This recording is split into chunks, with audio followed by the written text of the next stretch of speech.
విద్యార్థులు వారి తల్లిదండ్రుల వద్ద తాము ట్రాఫిక్ నిబంధనలు పాటిస్తామని అఫిడవిట్ తేవాలనే నిబంధనను తీసుకువస్తామని మంత్రి పొన్నం ప్రభాకర్ పేర్కొన్నారు. తద్వారా విద్యార్థుల్లో ట్రాఫిక్పై బాధ్యత మరింత పెరుగుతుందన్నారు.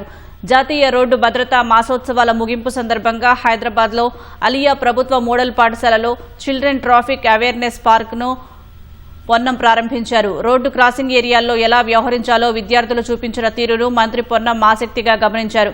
రోడ్డు భద్రతా మాసోత్సవాలు సడక్ సురక్ష అభియాన్ నినాదంతో ఈ సంవత్సరం 10 లక్షల మందికి ప్రత్యక్షంగా అవగాహన కల్పించడం జరిగిందని మంత్రి తెలిపారు.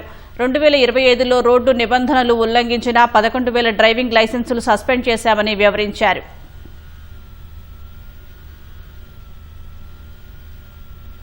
త్వరలోనే ట్రాన్స్పోర్ట్ డిపార్ట్మెంట్ నుంచి ఆఫ్లైన్ ఆన్లైన్ ఒక వెబ్సైట్ లో ఒక ఆప్షన్ ఒక సర్టిఫికేట్ పెట్టబోతా ఉన్నాం.